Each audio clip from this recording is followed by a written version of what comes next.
Being a Blues fan, eh? You win by 40 points one week, and you lose to the Brumbies the next week.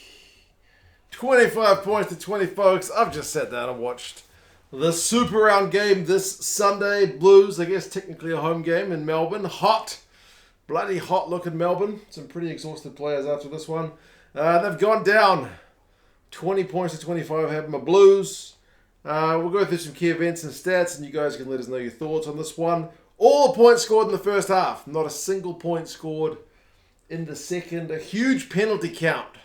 Frustrating from a Blues point of view, but anyway, you guys can let us know your thoughts on how you thought it went. Blues offside and penalties conceded early. God, there was a lot of penalties. The Brumbies had a quick 3-0 lead. Caleb Clark was in the bin by 6 minutes because the Blues had conceded 6 penalties. He gets pinged for a deliberate knock on, so the Blues are down to 14. The Brumbies hit their set piece, which has been a marker, I guess in recent times of one of their key strengths. But Larkham, we know his sides love a wee maul, and they did it pretty well. Remember, they've got no Falau Fainga'a this season, but they don't look to be missing a trick, man. Their maul powers up, and they get themselves a penalty try. James Lay gets yellow carded, so the Blues are down 10 points to 0. I'm looking at that from a Blues point of view. The Brumbies are up 10 points to 0, and they've got a 2-man advantage. The Blues are 2 men down. But it seems like that was a bit of a wake-up call for the Blues because they actually got their hands on some ball.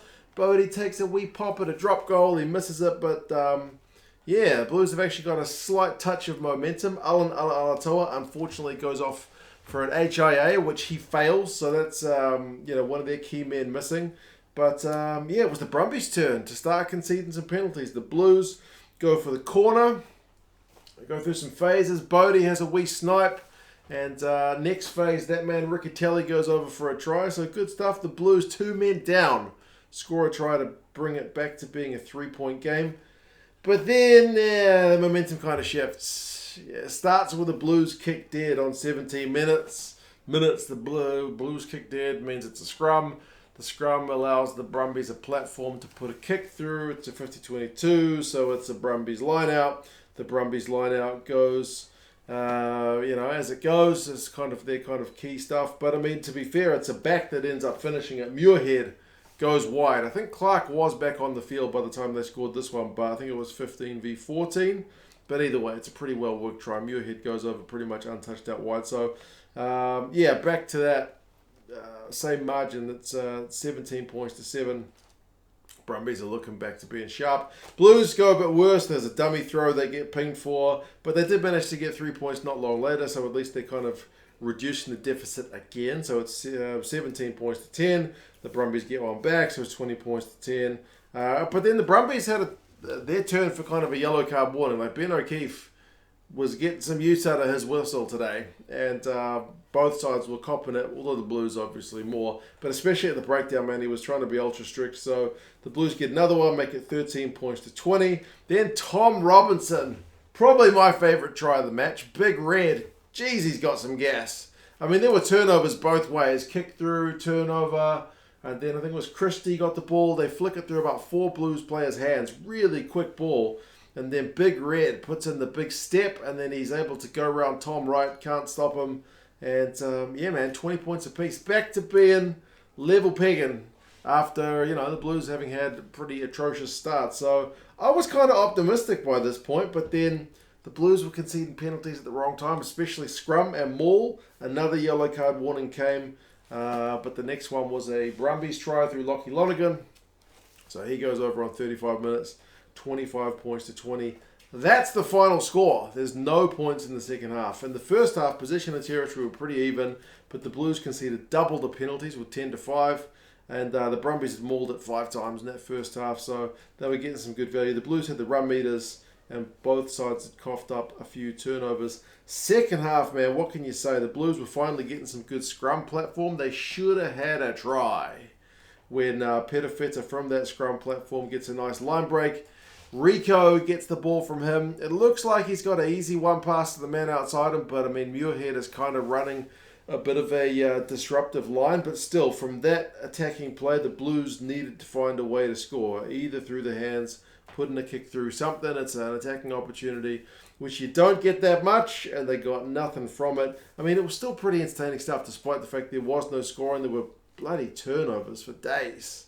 The Blues were really struggling at the breakdown, man. We'll get to their stats at the end. But, I mean, a few Blues clearances under some pressure. Bowden Barrett had a couple of big kind of escapes. The Brumbies and Blues both knocked it on. Bodie had one where he kind of had a wee cheeky mark as there was a Brumbies really good pinpoint kick heading for the sideline in the Blues 22. He catches it right before he steps out. He probably doesn't call the mark until he's out, but they give it to him as a mark. So, Brumbies a little bit guilty of not being as clinical as they could be, especially in their second half as well. It wasn't just the Blues. They had a line-out go not straight. The Blues ball carriers getting isolated was honestly driving me up the wall, but I mean, defensively, you got to admire both sides. Brumbies on 77 minutes go 8 phases before they concede a penalty at the breakdown. I was thinking that was going to be the Blues' last chance, but it was their penultimate chance because they did have one pretty much like right on 80 minutes. The Blues got a penalty in their own half. They kicked it to halfway, so they had to go half the field. Caleb Clark had a big carry. They shifted it the other way.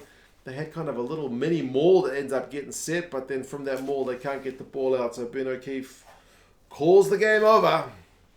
And, the Blues get a losing bonus point, but that's a loss after last week's big win. So, turnovers 1, man. 11 by the Brumbies to the Blues 6. Like, 6 in a game is pretty decent, but 11 is massive. Massive. Run meters 489 to 393 in favour of the Blues. Possession and territory is slightly in favour of the Blues, but pretty even, really. Clean breaks 5 to 3 to the Blues. Tackles 175 by the Brumbies. 102 by the Blues, so a big defensive shift. They tackle 88% to the Blues 84, which is just a touch higher, man. And penalties conceded 17 by the Blues. Way too many. The Brumbies concede 9 across the game, so yeah, the Blues were getting absolutely pinged. And you can tell, it wasn't a kind of game that suits the Blues when there's so many turnovers, so many penalties. There was 25 lineouts in yesterday's game between the Drua and the Waratahs. Whereas in this game alone, the Brumbies had 23 lineouts and the Blues had 18. Way too much kind of stopping and starting, I reckon. But it suited the Brumbies, I think. Roger Tuivasa-Sheck had 66 metres of clean break and 3 defenders beaten. So Tutu made 10 tackles and had 80-odd metres of his own. Van Neck, who came on relatively early in the game, 2 turnovers, 1. Valentini, 2 turnovers, 1. 15 from 15 tackles from him. Muirhead beats 5 defenders and has 71 metres plus that try. So, there you go, folks. Entertaining game despite the fact there were no points in that second half. Either side could have won it. Brumbies maul continues to impress. The set piece was really, really solid. The Blues still look like a team that can kind of score from anywhere, but they also were kind of Blues of old by having me shaking my head more than I would have liked, but it's a good Brumby side, so there you go. Sometimes that's the way it happens. But good for the Aussie side to get a win, because I don't think many people would have tipped that one. I certainly tipped the Blues, but there you go. You guys let us know your thoughts on this one, and I'll talk to you guys again soon. See you later.